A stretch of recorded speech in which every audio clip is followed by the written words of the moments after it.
Olá, igreja, bom dia, Primeira Igreja Batista em Jardim Camburi. Que alegria estar com vocês, irmãos. Eu sou Jonatas Ambrosio, um dos professores da Escola Bíblica Dominical da PIB-JC. Nós estamos iniciando um novo tema, como você que já tem nos acompanhado há 2 domingos. Estamos falando sobre o livro de Neemias, um tempo de reconstrução. Estou muito feliz de estar com vocês essa manhã, podendo falar sobre esse conteúdo de tamanha relevância nesses tempos que estamos vivendo. E eu gostaria que você ficasse comigo nos próximos minutos, para que a gente pudesse aprender mais um pouquinho. Mas antes disso, eu gostaria de orar junto com você ali no seu lar, para que o Senhor possa falar conosco através dessa aula, ministrar a palavra de Deus, uma palavra de reconstrução no seu coração. Feche os seus olhos e ore comigo nesta manhã. Deus eterno, Pai querido, neste momento, Senhor, nós exaltamos o Teu nome, Senhor, e rendemos a Ti toda a honra e toda a glória e todo o louvor. Pai, exaltamos ao Senhor porque o Senhor tem cuidado de nós e porque o Senhor é soberano e és Deus, ó Pai. Louvamos a Ti, ó Deus eterno, pelo Teu cuidado em tempos tão difíceis. Te glorificamos pelo privilégio de estar aqui nesta manhã, falando aos corações, ó Pai querido, da Igreja Batista de Jardim Camburi. Senhor, obrigado, Senhor, Pai eterno, por todo o seu cuidado. Pedimos ao Senhor que possa visitar nesta hora, durante esta aula, cada lar, cada família, Senhor. Que o Senhor possa, Senhor, curar os corações feridos, dar graça, trazer alegria e paz em cada residência nesta manhã. Que a minha voz, Senhor, possa se estender a cada coração e ali o Teu Espírito Santo ministrar. Senhor, estamos falando de um tempo de reconstrução. E pedimos a Ti, ó Deus, graça e misericórdia para aqueles que estão precisando reconstruir as suas vidas nesses tempos tão difíceis, ó Deus. Fica conosco nesta manhã. É o que te pedimos no nome de Jesus, te exaltamos, ó Pai. Amém. Então, como você já sabe, nós estamos falando sobre o livro de Neemias, tempo de reconstrução. Você acompanhou a aula 1 com a nossa professora, a doutora Miriam Jones, acompanhou a aula 2 com o nosso querido pastor Rodrigo, e hoje eu estou aqui para dar a aula de número 3. E o tema dessa aula é como ter uma perspectiva corajosa diante das adversidades. Que tema tão relevante, né? Desafiador. Mas vamos lá. Antes de começar a aula, eu gostaria de dar os créditos àqueles a qual a gente baseou a nossa pesquisa para ministrar essa aula de hoje. Eu gostaria de acreditar o livro do pastor Hernandes Dias Lopes, da editora Agnus, Neemias, o líder que restaurou uma nação. É o livro base que nós vamos estar utilizando para essas aulas que vamos dar, esse tema, né, um dos livros. E o outro é Neemias e a dinâmica da liderança eficaz, de Círio Barber, da editora Vida. São 2 livros fantásticos que contam a história de Neemias.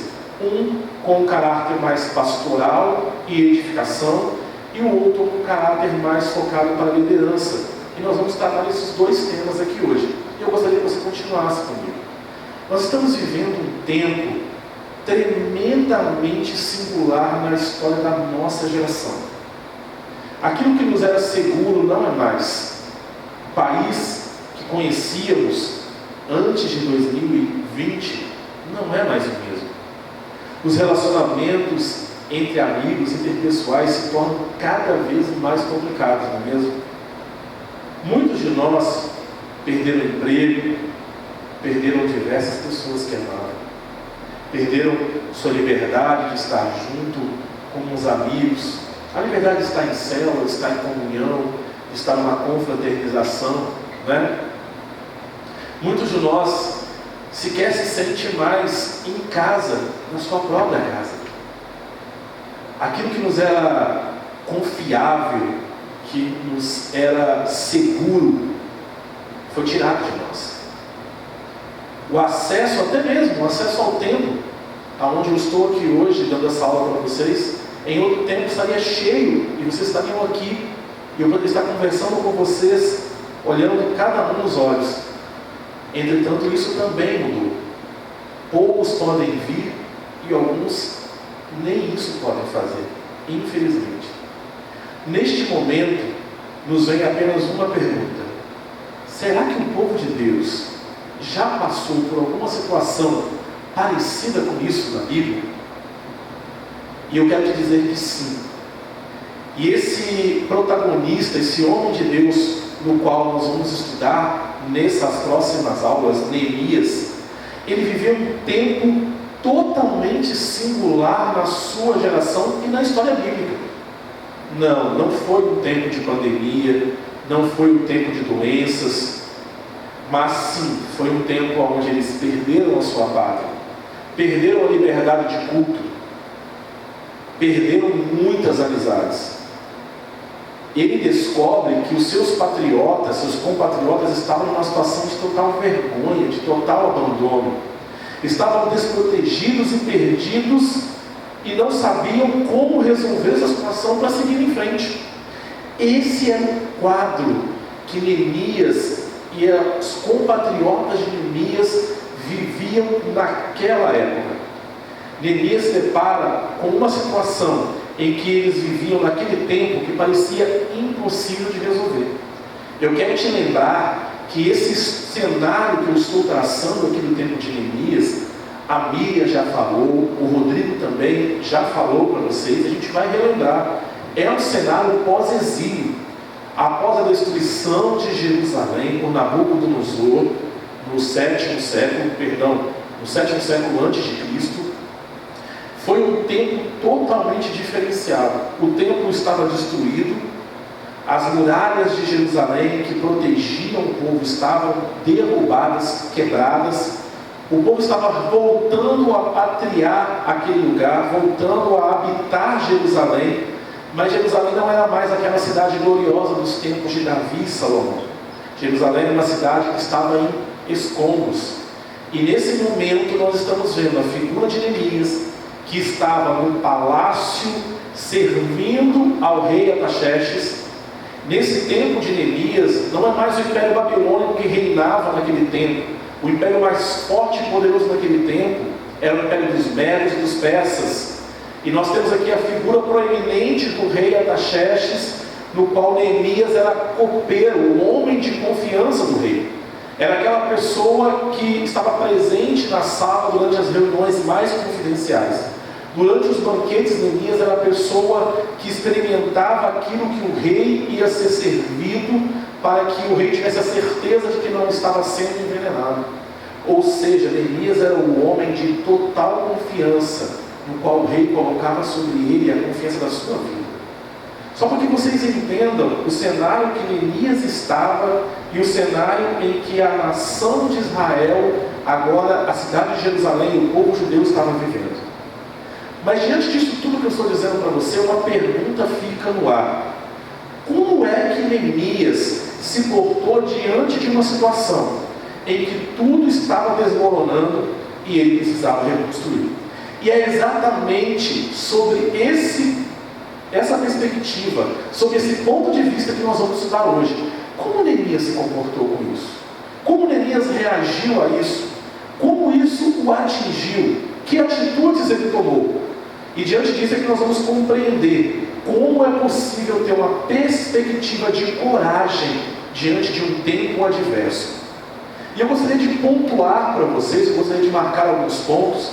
Nós estamos no capítulo 2 de Neemias, e eu gostaria de pontuar o primeiro ponto que eu quero traçar aqui, baseado no livro de Neemias, de forma de como nós podemos ter uma atitude de coragem diante da adversidade. A primeira coisa que eu gostaria de traçar para você, pontuar para você nessa manhã, é que quando nós não sabemos por onde começar, nós precisamos sempre, irmãos, começar por Deus. Ele é a nossa bússola. É o Senhor Jesus que vai nos direcionar quando nós não sabemos por onde começar. Ou seja, a primeira coisa que precisamos fazer, a primeira atitude que devemos ter, é ter uma atitude correta diante de Deus. E eu gostaria de levar você ao primeiro capítulo de Neemias, no versículo 5 e o versículo 9, aonde diz o seguinte: O Senhor Deus do céu, ó Senhor Deus do céu, Tu és grande e nós te tememos. Tu és fiel e guardas a tua aliança com aqueles que te amam e obedecem os teus mandamentos. Mas, se depois disso vocês voltarem para mim e obedecerem os meus mandamentos, eu estarei de volta para o lugar que escolhi para ali ser adorado, mesmo que vocês estejam espalhados pelos fins da terra. Essa foi a resposta de Deus à oração de Neemias no capítulo 5. Deus responde no versículo 5, Deus responde Neemias no versículo 9. Então, o primeiro ponto que você precisa entender, se você quer ter uma atitude nova, uma atitude de coragem, uma nova perspectiva diante da diversidade, é buscar a orientação de Deus. Eu sei que talvez muitos que estão me ouvindo aqui nessa manhã devem estar dizendo: nossa, eu realmente estou precisando entender como isso funciona, porque muitas coisas foram tiradas de mim. Eu perdi muitas coisas, como eu disse na introdução da lição de hoje, da aula de hoje. Muitas pessoas perderam emprego, familiares, relacionamentos, até casamentos, filhos, pais, parentes e amigos. E às vezes não sabem como recomeçar. E a palavra de Deus vai nos dar uma direção para que você saiba por onde começar e consiga reconstruir sob uma nova perspectiva a sua vida. E aí, diante desse primeiro ponto, que é buscar a orientação de Deus, eu quero te trazer um primeiro ponto em relação a isso que eu acho importante que você observe, que é se lembrar da promessa de Deus. E o segundo ponto é buscar em oração a orientação de Deus em todo tempo, a cada passo, a cada decisão e a cada dificuldade. E claro, a cada conquista também. Ou seja, se lembrar da promessa de Deus é importantíssimo, queridos, porque quando nos lembramos da promessa de Deus, nós ganhamos força, porque nos vem à nossa mente, ao nosso coração: Deus me prometeu, Deus, Ele já agiu outro momento ao meu favor, eu já passei por um outro momento de dificuldade e Deus me foi favorável e eu consegui romper naquele momento. Se Deus foi poderoso para me fazer vencer naquele tempo, Ele continua sendo poderoso para te fazer vencer nesse tempo. O que eu quero dizer para você é que, independente da circunstância onde você está, o momento em que você está vivendo e como está o seu coração, eu quero te dizer que Deus está contigo. E quem diz isso é a palavra de Deus. Eu quero te dizer que Deus está com você, confortando o teu coração, que Ele é poderoso, Ele é justo para cumprir tudo aquilo que Ele te prometeu. O tempo é adverso, mas ainda não acabou. A sua história ainda está sendo escrita pelo dedo de Deus. Esteja confiante na promessa de Deus na sua vida, meu querido, e tenha certeza que você vai conseguir superar esse momento tão tenebroso de dificuldade que talvez você possa estar vivendo. E você vai conseguir isso buscando a orientação de Deus. A cada passo que você der, procure a orientação de Deus. A cada decisão que você for tomar, busque a orientação de Deus. A cada dificuldade que você tiver, tem momentos em que você vai começar e vai chegar no meio do caminho e não vai saber mais para onde ir. Esse é o momento de novamente você buscar a ajuda de Deus. E claro, não se esqueça de ser grato a Deus por cada conquista. Porque, meu querido, cada conquista que você é grato te fortalece nos próximos desafios que você vai enfrentar. Você vai se lembrar que você venceu obstáculos anteriormente, que Deus foi contigo. E quando surgir os novos obstáculos, você vai estar fortalecido pela palavra de Deus, pela promessa de Deus e pela sua experiência com Deus. Como a palavra de Deus diz, que a experiência gera perseverança. E esse é o objetivo da palavra de Deus e do Senhor quando nos dá experiência com Ele, nos fazer ser perseverantes na nossa caminhada. O segundo ponto que eu gostaria de traçar aqui, o primeiro, vamos nos lembrar, quando não sabemos por onde começar, precisamos começar por Deus. O segundo ponto é, além de ter uma atitude correta diante de Deus, nós precisamos também ter uma atitude correta diante dos homens. E com isso é importante salientar que é necessário quando nos deparamos com uma situação difícil, quando nos deparamos com um problema que a princípio não sabemos como resolver, é essencial ter uma real preocupação com a situação. Existem pessoas que infelizmente nesses tempos que estamos vivendo, ainda não entenderam a gravidade do momento que nós estamos passando. Existem pessoas que no tempo de Neemias não entendeu ainda a importância, a relevância e a urgência daquilo que precisava ser feito, no qual Deus chamou Neemias para fazer. Às vezes, as coisas estão acontecendo ao nosso redor, de frente para nós, nos afrontando, e às vezes nós temos uma atitude de não ter percepção, ou até mesmo discernimento espiritual, para compreender o momento que estamos vivendo, para compreender a seriedade do problema que estamos nos enfrentando. Então, o segundo ponto que eu gostaria de trazer para você é ter uma preocupação real com a situação. No capítulo 2 de Neemias, nós vamos ver isso acontecendo. Nos primeiros versículos, a partir do versículo 2, nós vemos que quando Neemias se apresenta diante de Xerxes, ele se apresenta com um semblante entristecido. Quando nós lemos isso, parece uma atitude tão normal, mas eu preciso salientar a você que se apresentar com tristeza diante do rei poderia ser motivo de morte naquela época. Artaxerxes não era um simples rei, ele era o dono, o todo-poderoso homem daquele mundo daquela época. Ele era o imperador mais poderoso que existia no mundo conhecido daquela época. Então as pessoas só podiam adentrar a sala do rei, se achegar à presença do rei e falar com o rei se fossem convidados. Isso incluía até mesmo a rainha. Ou seja, ninguém podia chegar e pedir uma audiência ao rei diretamente. Não era só bater na porta e pedir licença e entrar. Então Neemias foi convidado para servir ao rei. E ele se apresenta com um semblante triste, e o rei o pergunta. Isso está no versículo 2 e 3 do segundo capítulo de Neemias. Acompanhe comigo. E por isso perguntou: por que você está triste? Você não está doente, portanto deve estar se sentindo infeliz.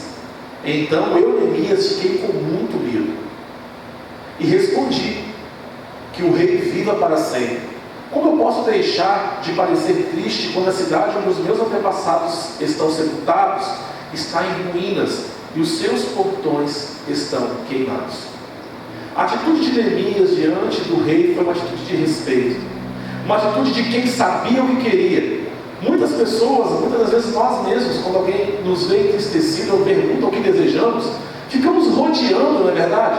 Tentando, como eu sou de Minas, o mineiro diz, a gente tenta ir comendo pelas beiradas para conseguir chegar ao cerne da questão. E aqui Neemias, ele foi direto ao assunto, ele não ficou enrolando, ele não perdeu o seu tempo e nem gastou o tempo do rei tentando criar uma forma mais bonita de dizer aquilo que o estava afligindo. Neemias havia recebido no capítulo 1 a notícia de alguns amigos que foram visitar, de que a cidade natal dele, Jerusalém, estava totalmente destruída. Ainda não tinham conseguido reconstruir Jerusalém. Os muros da cidade estavam derrubados, e para que você entenda um pouco a importância dos muros naquela época, os muros eram sinônimo de segurança. Uma cidade que não tinha muros erguidos era uma cidade facilmente invadida. Os muros também eram um símbolo do comércio, porque nas portas das cidades por onde as pessoas passavam, é que os principais comércios ficavam estabelecidos. Se as pessoas podem entrar em qualquer lugar da cidade porque não tem muro, as pessoas não vão se afunilar a passar por uma única passagem ou um único lugar, e aí seriam obrigadas a passar pela loja, pela banca, pelo comércio que estava ali. Então, quando você estabelece portas e muros, você cria passagens obrigatórias para quem quer entrar na cidade. Então, obrigatoriamente, a pessoa precisava passar por aquele lugar, e por ser um local de passagem, o comércio era fortalecido na cidade.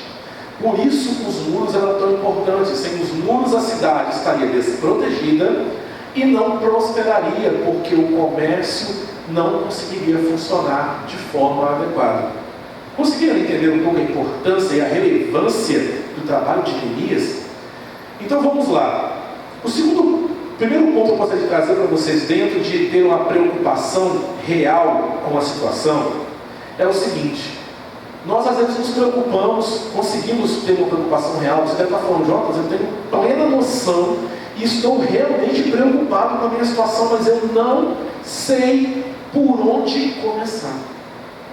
Eu não sei aonde eu começo, qual o primeiro passo, qual o primeiro ponto de partida. E é exatamente isso que eu quero responder para você agora. Às vezes a gente não sabe por onde começar, mas nós temos que ter, primeiro, para começar, uma visão clara de onde nós queremos chegar. Se você não sabe aonde quer chegar, você não vai conseguir começar. Como já disse lá atrás, para que você comece, você primeiro precisa buscar a orientação de Deus e ter uma atitude correta diante das pessoas com o qual você vai precisar interagir, ou que você vai precisar para realizar o teu projeto. Mas como você vai conseguir chegar diante de Deus e falar com Ele, e pedir a Deus ajuda, e pedir às pessoas, aos homens ajuda, se você não sabe para onde você está indo? Um grande escritor de um filme, de um livro bastante conhecido, chamado Alice no País das Maravilhas, Lewis Carroll, não sei se é assim que pronuncia o nome, se não for, me desculpem, disse uma frase que ficou consagrada em sua obra: para quem não sabe aonde quer ir, qualquer caminho serve. Que grande verdade! Se você não sabe para onde você deseja ir, se você não sabe o que quer para a sua vida, qualquer oferta para você está bom. E é por isso que muitas pessoas tentam tantas coisas e não conseguem prosperar em nenhuma, e acabam passando a vida inteira como uma pessoa medíocre. A mediocridade é justamente o sinônimo de uma pessoa que é mais ou menos em tudo, mas nunca é boa e nunca aperfeiçoa nada. Isso é o sinônimo da mediocridade. E Deus não nos chamou para ser medíocres. Deus te chamou para ser cabeça e não cauda. Deus te deu o Espírito dele para que você seja vitorioso, para que você seja próspero, para que você use a sua inteligência e as estratégias e as armas que Ele te der, para que você vença. Isso é uma promessa de Deus na sua vida. Eu só estou te lembrando dela. Não se esqueça disso, meu irmão, em nome de Jesus. Então, saber para onde ir é um passo de extrema importância para que você possa iniciar o seu planejamento. Olha, querido, eu não sei se você já pegou papel e caneta para anotar essa aula, mas se você não fez isso, corre lá agora e pega, porque as dicas que a gente está dando aqui, que estão contidas na palavra de Deus, são dicas importantíssimas. Eu tenho certeza que ao terminar essa aula, você vai querer assistir ela de novo, para anotar essas dicas e saber da onde você começa para reconstruir a sua vida novamente. Esse é o desejo do meu coração, e eu espero que o Espírito Santo faça isso na sua vida. Se um de vocês quer construir uma torre, eu gostaria de ler agora para você Lucas 14, 28 e 30, que nos fala exatamente sobre a importância do planejamento. Acompanha comigo, Lucas capítulo 14, do verso 28 ao verso 30.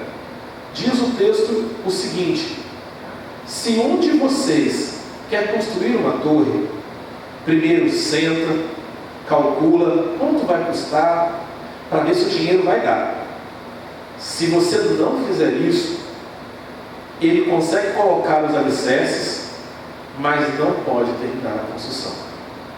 Aí, todos os que virem o que aconteceu vão caçoar dessa pessoa, dizendo: o homem que começou a construir, mas nunca consegue terminar. Esse texto de Jesus, que está colocado no Evangelho segundo Lucas, é um texto totalmente relevante para aquilo que nós estamos dizendo. Se você quer fazer alguma coisa, você primeiro precisa planejar. Certa vez eu ouvi, e aí eu não sei se é verdadeiro ou não, mas é bem relevante dizer aqui, que a diferença de um país como o nosso e um país mais desenvolvido, com melhor planejamento, é que aqui no Brasil a gente passa 2 anos planejando uma obra e passa 5 ou 6 anos para executá-la. Já no país desenvolvido, um país que tem uma estrutura maior de desenvolvimento, eles passam 4 a 6 anos planejando uma obra e a executam em 2. Essa é a diferença da pessoa que planeja e a pessoa que faz de qualquer jeito. Quantos de vocês já viram aquela obra que começa no seu bairro, parece que nunca termina? E é dinheiro e mais dinheiro e mais dinheiro e ela nunca termina? É porque ela foi mal planejada. Tudo que você planejar de forma correta, você vai terminar de forma muito rápida. Eu, por exemplo, vivi essa experiência recentemente. Quando eu consegui comprar o meu imóvel, uma das primeiras coisas que eu tive dificuldade é saber por onde começar, como eu ia reformar. E aí eu lembrei que eu tinha uma amiga que era arquiteta, e por coincidência, inclusive, era da nossa igreja, mas não veio ao caso. E eu procurei pedir ajuda. E ela fez todo o projeto do imóvel para mim. A partir do projeto dela, eu consegui fazer tudo o que eu precisava fazer, com muito menos dinheiro do que eu ia gastar, e com um prazo muito menor do que eu imaginei. Eu achei que eu ia ficar quase 2 anos até conseguir terminar todo o meu apartamento e decorar tudo que eu queria. Mas com a ajuda do planejamento que eu tive, eu consegui fazer isso em torno de 3 ou 4 meses. Foi incrível. Olha como o planejamento pode nos ajudar a atingir os nossos objetivos.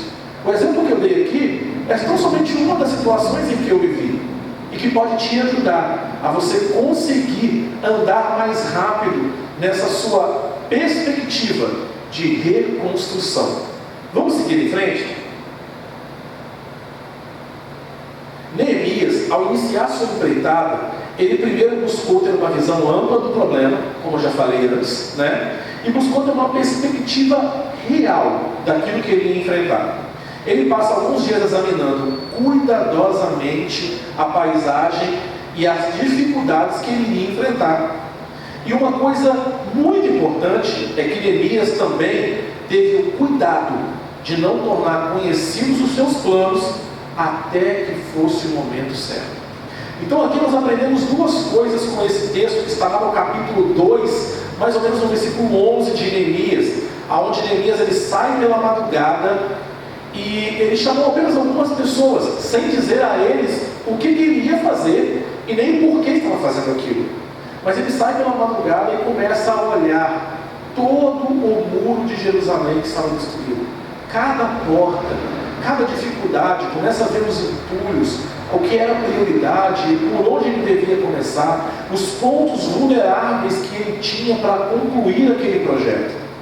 E depois que ele fez tudo isso, e guardando somente para si e para Deus o seu projeto, ele, depois de ter uma noção completa, uma real visão do que ele ia ter que fazer, aí sim, ele busca as pessoas corretas para conseguir dar seguimento a este processo.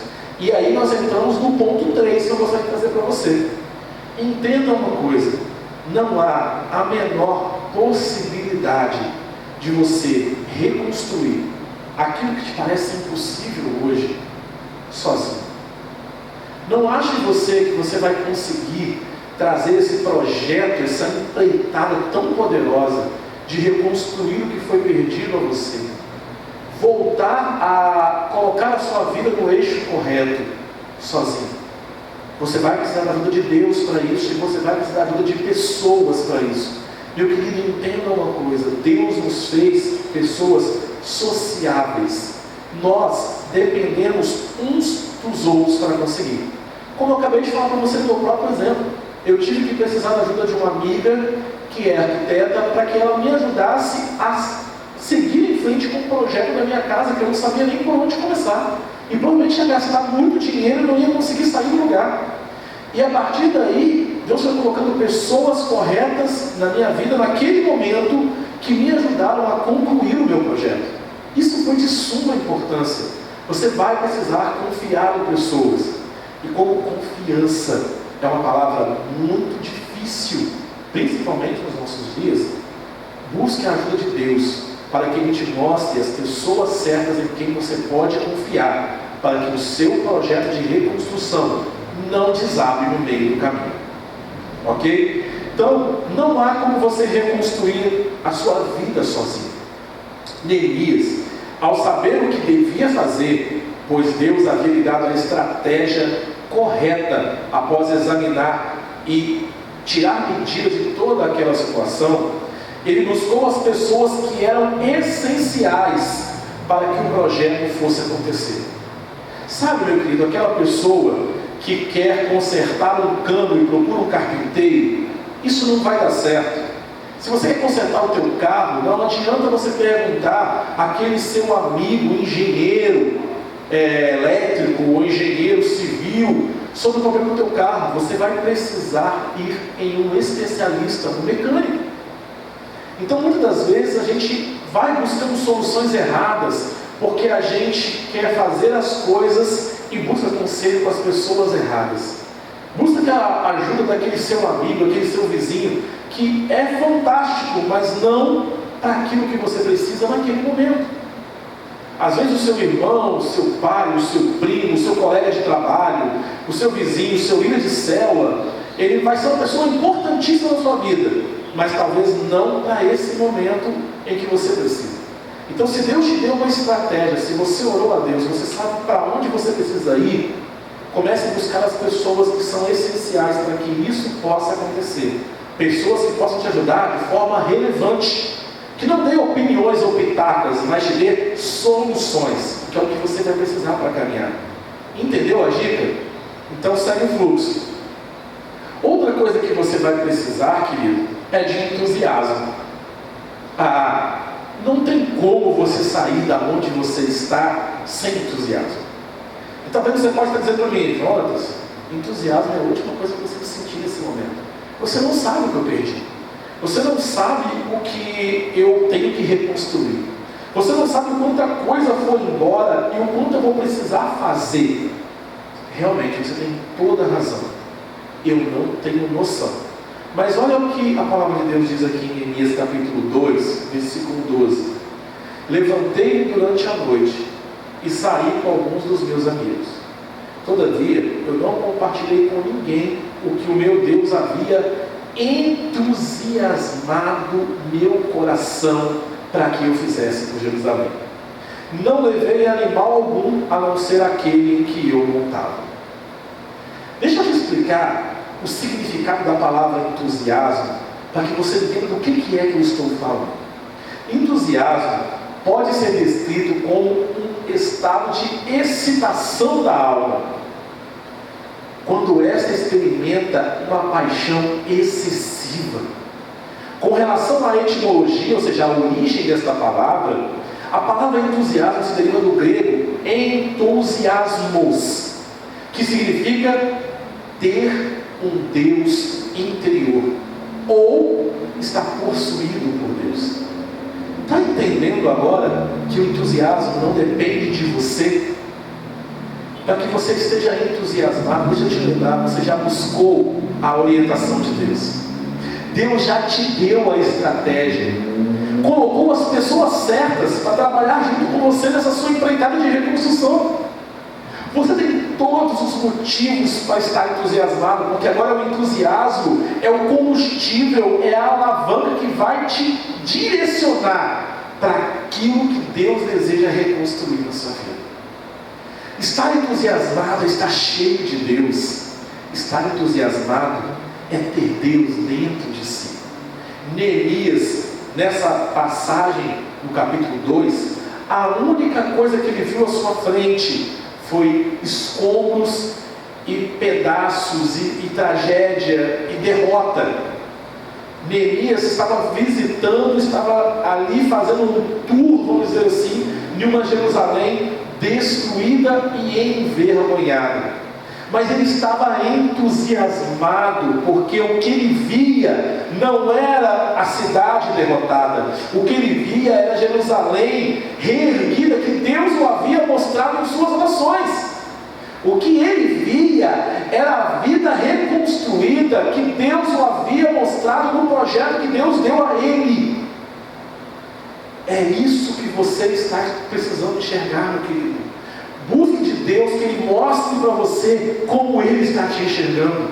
Às vezes você olha para o mapa hoje, você vê as notícias de jornal e você só enxerga morte e desesperança. Mas eu quero dizer para você que Deus tem algo fantástico para a sua vida. Isso não é uma palavra positivista, não. Eu estou dizendo para você a realidade de que a tua história ainda não acabou. Esse momento que nós estamos vivendo vai passar. Eu sei que a dor dos entes queridos e amigos que você perdeu nunca vai passar. Mas é possível o Senhor Deus te dar novas alegrias que farão com que você erga a tua cabeça e continue caminhando dia após dia em reerguer a sua vida, mesmo quando tudo parece destruído. Voltar a andar de cabeça erguida, porque há um Deus no céu que cuida da sua vida. Tome posse dessa palavra nessa manhã. Isso não é uma palavra positivista, é uma promessa de Deus para a tua vida. Amém? Sem entusiasmo e confiança é impossível vencer qualquer adversidade. Muitas pessoas veem em cada adversidade uma calamidade. Mas existem outras pessoas que veem em cada adversidade uma oportunidade. Isso é o que diferencia a pessoa pessimista da otimista. Uma pessoa fracassada é uma pessoa de sucesso. Uma pessoa que vive em derrotas, medíocre, e uma pessoa próspera. É como você enxerga o problema, porque a palavra do Senhor diz que o sol nasce para todos e a tempestade também vem para todos. A diferença entre a pessoa otimista e a pessimista é como cada uma enxerga essas adversidades. O que Deus quer hoje não é fazer você esquecer a sua adversidade, mas é enxergá-la sob uma nova perspectiva. Esse é o objetivo dessa aula de hoje. Vamos lá. Reconstruir não é algo que gostamos de fazer na nossa vida. Vamos combinar. Quem é que gosta de mexer com obra? Quem gosta de fazer reconstruções? Quem gosta de ter algo quebrado, que precisa ser refeito? Às vezes você teve tanto trabalho para construir aquilo. Ninguém gosta. Mas quando nós vemos isso com os olhos de Deus, nós podemos enxergar na reconstrução, queridos, uma oportunidade de nos fazer uma pergunta extremamente importante em nossas vidas. Como você pode fazer melhor dessa vez? Essa é a pergunta que eu quero deixar para você nesse ponto. Muitas coisas estão dando errado. Você talvez não sabe nem por onde começar, a gente já falou sobre isso. E agora você está talvez no meio da sua reconstrução. Parece que está correndo contra o vento, não é? Você dá um passo para frente e 2 para trás. Ou você consegue andar, mas o vento está te impulsionando contrariamente. E você às vezes desanima. Mas a pergunta que você deve fazer nesse momento é que, já que eu estou construindo, Deus, como eu posso fazer melhor dessa vez? Como eu posso fazer melhor do que da primeira vez? É isso que Neemias perguntou para Deus. Como Jerusalém poderia ser melhor do que da primeira vez? Amém? Vamos seguir? O entusiasmo de Neemias, queridos, não irradia somente o seu coração. Uma pessoa entusiasmada, ela consegue contaminar de forma positiva, e contaminar nesse momento é até um termo complicado de se falar, né? Mas contaminar de forma positiva as outras pessoas. Neemias, com seu entusiasmo, ele contaminou toda a nação de Israel. Me permita usar o trocadilho aqui de dizer que Neemias causou uma epidemia de entusiasmo em Jerusalém. Isso pegava de pessoa a pessoa. As pessoas começavam a enxergar uma nova perspectiva, uma esperança.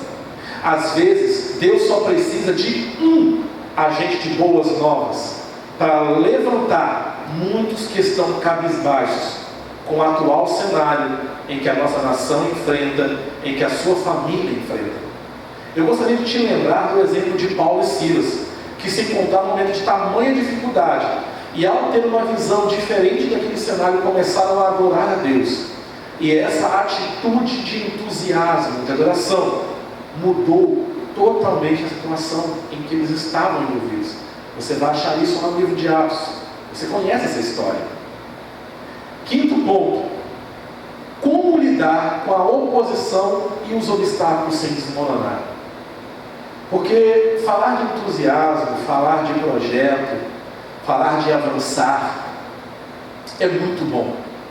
Mas nós sabemos, quem já enfrentou alguma situação difícil na vida, que mesmo quando tudo parece estar indo bem, algumas coisas acontecem para nos atingir, para nos derrubar, para nos fazer desistir ou até mesmo retroceder.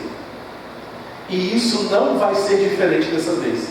Eu tenho que te dizer que nessa sua empreitada de reconstruir, você vai encontrar dificuldades no meio do caminho. E aí eu gostaria de te dar a atenção para você tomar cuidado com algumas coisas. Esteja atento a algumas coisas. A primeira coisa que você tem que tomar cuidado é muito cuidado, meus irmãos, com os apagadores de chamas. Os extintores, os amigos extintores.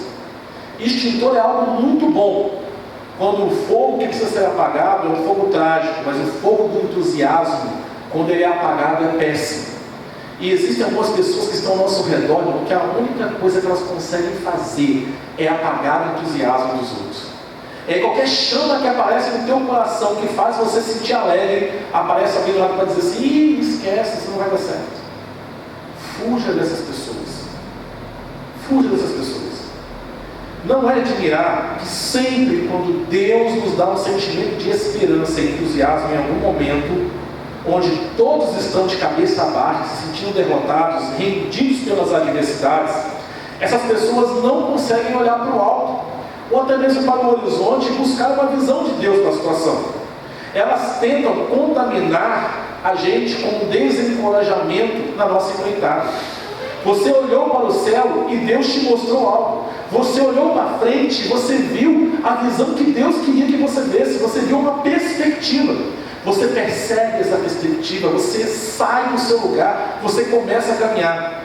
Mas muitas pessoas ao seu redor ainda não estão no mesmo estágio que você. Ainda não entenderam, ainda não enxergaram. Continuam ali centradas no problema, na situação que elas estão vivendo, na derrota que elas estão vivendo.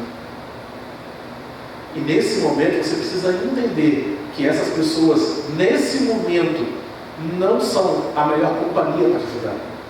Mas você pode também, com o seu entusiasmo, ajudar com que elas levantem a cabeça, olhem para frente e vejam que existe um caminho ainda a ser trilhado, que não acabou, que ainda existe esperança. Seja um agente de esperança na tua casa. Eu desejo para você em nome de Jesus. Por isso nós precisamos ter muito cuidado com quem a gente compartilha projetos. Sabe por quê? Porque a gente pensa que quando nós contamos um sonho, um projeto, algo de Deus para alguém, a pessoa que vai nos desencorajar é aquele colega chato do trabalho, aquele vizinho enjoado e invejoso. Nem sempre são eles. Às vezes é a pessoa que está mais próxima de você, que te ama tanto, mas ainda não enxergou esse projeto na sua vida, não enxergou o que Deus está mostrando para você, e por medo de você se machucar, ela se desencoraja. E nesse momento você precisa ter uma visão espiritual de Deus para entender que essa pessoa não é a sua inimiga, ela é alguém que te ama. A única coisa que está acontecendo é que ela ainda não enxergou o que você está enxergando. Então, de repente, tente trazer para essa pessoa a visão de Deus. Trazer para essa pessoa que está ao seu redor a visão de Deus na sua vida. Se isso ainda não resolver, segue em frente, meu querido, porque o mais importante é que a sua reconstrução não pare. Amém? Tem um texto que foi falado por JFK, John Kennedy, que diz o seguinte: uma nação que esqueceu a qualidade de coragem que no passado foi trazida, a luz pública não tem probabilidade de insistir nessa qualidade, ou recompensá-la nos seus líderes escolhidos hoje. Ou seja, é um texto que parece meio complicado de se entender, mas o que eu estou dizendo é o seguinte: uma nação que não tem memória de esquecer o que foi trazido a ela até aqui, o passado que ela enfrentou, o trajeto que ela percorreu para chegar ali, com certeza os líderes de hoje não serão eficazes. É aquele velho texto que diz que tempos fáceis tornam líderes fracos. Tempos difíceis fazem líderes fortes.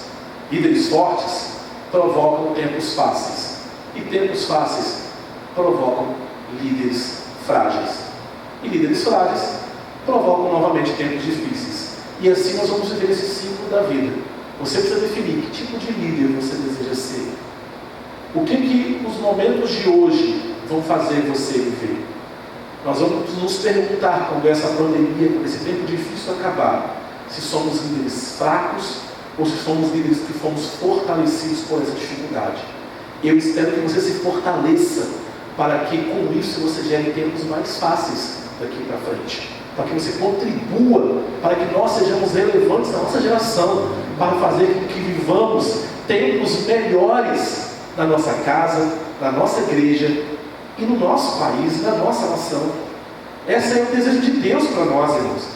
A palavra de Deus em Neemias, no capítulo 6, nos dá algumas informações extremamente importantes que nós não podemos deixar de lado se quisermos vencer adversidades. A primeira é que nós precisamos ter discernimento espiritual. Nem toda ajuda que nos é oferecida vem de Deus. Sempre que uma amizade, uma parceria se mostra desejosa de caminhar com você, nem sempre essa amizade vem de Deus. Nem sempre essa parceria vem de Deus. Tenha visão espiritual e procure saber se essas pessoas que estão colando em você nesse projeto são pessoas que estão compartilhando a mesma visão de Deus que você. Porque senão, não tem como uma pessoa andar para um lado e a outra andar para o outro e achar que vão conseguir trilhar o mesmo caminho. Não tem como. O segundo ponto é ter uma compreensão da importância desse projeto. Uma pessoa sábia e determinada enxerga todas as coisas, porém priorizam as mais importantes. É extremamente essencial que você entenda que nesse projeto você vai precisar estabelecer prioridades e seguir essas prioridades. Dê importância àquilo que é importante. Se você não colocar as prioridades primeiro na sua vida, as prioridades primeiro nesse projeto, não haverá espaço depois para essas coisas importantes serem feitas. Se você gastar tempo com coisas frívolas, com ideias distorcidas, se você gastar o seu tempo com coisas que não são importantes, se você gastar o seu tempo precioso com coisas que não são prioridade, não vai sobrar tempo para que você coloque a prioridade na sua vida. Terceiro ponto é integridade pessoal. Vamos relembrar? Primeira coisa que eu preciso saber para que eu consiga lidar com os obstáculos da minha dificuldade ou da minha vida sem desmoronar, sem voltar atrás, sem retroceder, sem desistir. Primeiro, ter discernimento espiritual. Segundo, ter uma compreensão da importância desse projeto na sua vida. E terceiro, ter integridade pessoal. Certificar-se que ao olhar para cada passo que você deu no processo de reconstrução, é aprovado por Deus.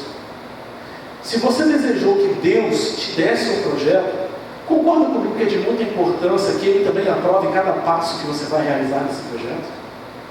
Neemias, o tempo todo, a cada momento, a cada passo da reconstrução dos muros, a Bíblia diz que Neemias, no capítulo 6, buscava a orientação de Deus.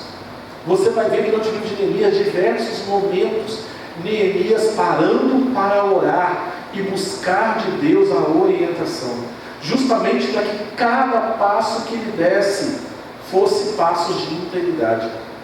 Quando você lê o livro de Neemias, você vai ver que ele encontrou adversários que tentaram desencorajá-lo a continuar. Não adiantou. O ameaçaram, também não adiantou. Por final, eles começaram a levantar questões acerca de Neemias que não eram verdadeiras. Ou seja, começaram a levantar a integridade de Neemias, colocar a integridade e a moral de Neemias em questionamento. E também Neemias não foi reprovado nesse quesito, porque ele buscava de Deus integridade o tempo todo. Para de falar sobre integridade, eu gostaria de lembrar sobre uma história que aconteceu no final de 2012. Talvez você deva conhecer, mas se você não conhece, eu vou te falar agora. Houve uma corrida de atletismo na Espanha, na cidade de Navarra. Em uma corrida, nessa corrida, o queniano Abel Muntai, que era medalha de ouro nos 3.000 metros com obstáculos de Londres, estava a poucos metros da linha de chegada. Meio confuso com a sinalização, ele achou que já havia passado a linha de chegada. E começa a pousar para fotos, a cumprimentar as pessoas, comemorando com muito alvoroço e alegria ter vencido aquela corrida. E ele não observa que logo atrás vinha o espanhol Ivan Fernandes Anaya, que era o segundo colocado. Ivan estava focado ainda em chegar em segundo colocado, porque a corrida ainda não havia acabado, apesar de Abel Montoya achar que sim. Quando ele começa, o espanhol que estava em segundo lugar começa a gritar para o líder da corrida, alertando que ele ainda não havia chegado, mas o barulho, o alvoroço estava tão grande que ele não ouvia. E ele continuava ali, comemorando a sua vitória, caminhando e cumprimentando as pessoas. Ao chegar perto da linha de chegada, o espanhol que ia cruzar a linha de chegada na frente, ultrapassando o primeiro colocado que estava distraído, ele toma uma atitude inusitada, que marcou a história daquele esporte. Ele, ao invés de ultrapassar o primeiro colocado e entrar como vencedor daquela corrida, ele pega, impulsiona o seu braço para frente e empurra o primeiro colocado contra a linha de chegada, para que ele chegasse em primeiro e o espanhol chegasse em segundo. Olha que história inusitada, que interessante, principalmente para nós brasileiros. Será que você faria isso? Depois daquilo, a imprensa alvoroçada estava ali presente. Um jornalista se aproxima com o microfone do corredor espanhol, porque ele foi o segundo colocado, mas ele era a estrela daquela corrida. Todos os órgãos de imprensa foram falar com ele, e a pergunta que não quer calar é: por que você fez isso? E o espanhol replicou: isso o quê? Ele não havia entendido a pergunta. E quem sabe um dia, talvez nós, na nossa vida, poderemos, um dia na nossa vida comunitária, em que a pergunta feita pelo jornalista não seja realmente entendida. Eu tenho certeza que você entendeu porque o jornalista perguntou isso, mas aquele espanhol não havia perguntado, não havia entendido. Pois é, o espanhol não pensou que houvesse outra coisa a ser feita senão o que ele fez. O jornalista insistiu: mas por que o Senhor fez isso? Por que o Senhor deixou o queniano ganhar?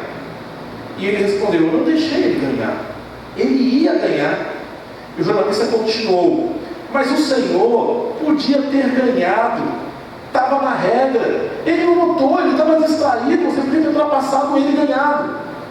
E o espanhol respondeu: mas qual seria o mérito da minha vitória? Qual seria a honra do meu título se eu deixasse que ele perdesse? Que mérito seria meu? E ele continuou dizendo uma coisa bonita que envolve a questão mais ética do nosso cotidiano. Ele respondeu para o repórter: se eu ganhasse daquele jeito, o que eu ia falar para minha mãe quando eu chegasse em casa? Eu espero, queridos, que nós, diante de Deus, tenhamos conduta semelhante a desse atleta. Que na sua caminhada, tudo que você for fazer diante desse projeto de reconstruir a tua vida, seja um projeto espiritual, físico, financeiro, moral, familiar, qual seja o teu projeto que Deus está colocando no teu coração para você ser reconstruído, que você possa fazer ele com integridade, a ponto de você perguntar o seguinte: se eu fizer desse jeito, o que eu vou dizer para Deus quando eu for orar? Essa é uma pergunta que você deve fazer. Busquemos manter a nossa vida limpa diante dos homens e de Deus. Se quisermos a vida de Deus em nossos projetos, não há espaço, queridos, para o que é ilegal, para o que é antiético, para o que é imoral. Não tem lugar para jeitinhos, não há espaço para arranjos, não há espaço para, como dizemos aqui no Brasil, gambiarras. Deus fez um projeto para você, completo, e Ele sabe como quer que você caminhe esse projeto. E o sexto e mais importante tópico que eu quero traçar, que é o último, que Neemias em nenhum momento deixou de lado, e é o segredo para que nós venhamos ser bem-sucedidos na nossa empreitada. Nós já estamos ao fundo da nossa aula. Em último lugar, e mais importante é: volte ao primeiro ponto sempre. Se você não se lembra mais qual é o primeiro ponto, e isso me deixa triste, porque se você anotou aí, você vai lembrar. O primeiro ponto é: Tenha uma atitude correta diante de Deus. Busque a Ele sempre, em todo tempo, em todo lugar, em qualquer situação. Seja ela no momento de tristeza e seja ela no momento de conquista. Essa foi a palavra que Deus nos trouxe para trazer no seu coração nesta manhã. Meu coração foi irradiado por esta palavra. E eu espero que o Espírito Santo tenha ministrado esperança na sua vida nessa manhã por intermédio da palavra que ministramos.